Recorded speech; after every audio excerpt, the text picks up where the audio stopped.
morning and welcome to the Gael Report. I'm Carrie Lansing. And I'm Megan Frischmeyer. Today is January 23rd, 2014. To kick things off, we'd like to start by talking a little bit about this class. Many new classes are being offered at St. Edmund this school year. Among them is broadcast journalism, taught by Mr. Tyler Phillipson. This semester, the class consists of 8 brave souls who make their very own podcast, which you can listen to on Phillipson's website, along with creating a news program to inform the student body of St. Edmund of important school and community events. Each student is assigned a role such as anchor, cameraman, field reporter, or editor. The class works together to create one episode a week, which you can also view on Mr. Phillipson's website. This class is only a quarter class, but will be offered next year to juniors and seniors, and it is a class many should be involved with in years to come. We all highly recommend it. Yes, we sure do, Megan. In other news, there has been a recent outbreak of skin disease in the St. Edmund Wrestling Room. 7 victims have been suffering over the last week. According to the National High School Sports-Related Injury Surveillance Study in 2012, over half the students' skin diseases came from the sport of wrestling. Among them is mat herpes, also known as mat pox. Mat pox is a virus that is spread by skin-to-skin contact.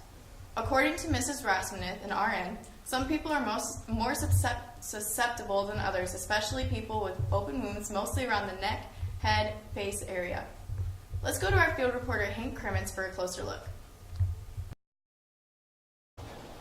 Thanks, Carrie. Hank Crimmins here with Nick. And Nick, a lot of people are wondering, where do you think these diseases started?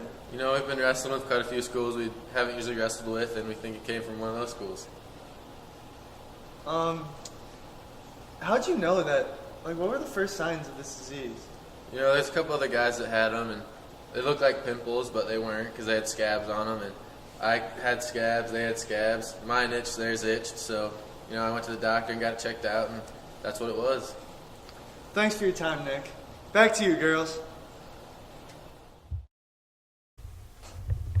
As a result of the outbreak, last Friday the school had to deep clean the locker rooms and wrestling room. Wrestlers could not have practice that day, and they had to resort to pulling out of the meet in Perry on Saturday. Due to cleaning and hard work of the community's medical personnel, this outbreak is being contained. Let's just hope it stays that way.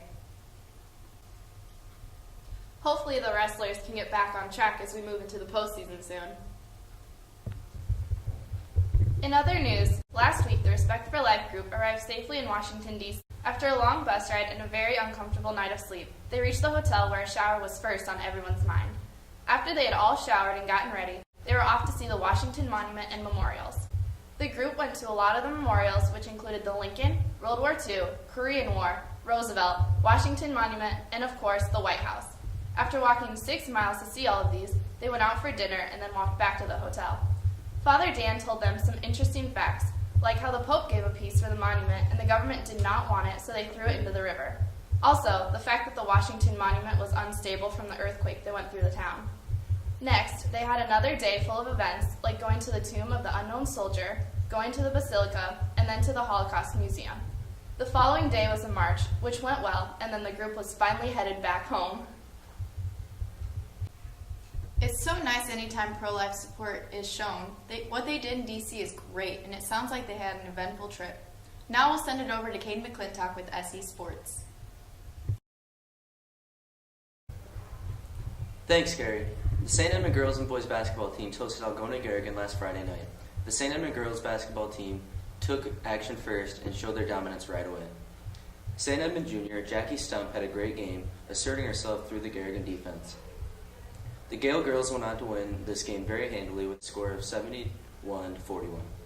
The St. Edmund boys took the court next. The Gael boys had remained unbeaten against Garrigan since 2004, but that changed on Friday night. Despite playing well, the Gaels went on to suffer a loss of 54-41.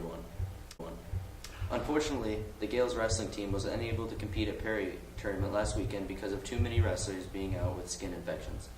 Hopefully we'll be back at it by the time this airs. Back to you, Carrie.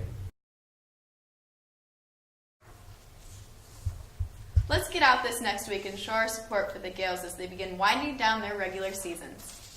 In addition, we at the Gael Report would like to wish everyone a very happy Catholic Schools Week. I'm Carrie Lansing. And I'm Megan Frischmeyer. Thanks for tuning in to the Gael Report. Stay Catholic, St. Edmund.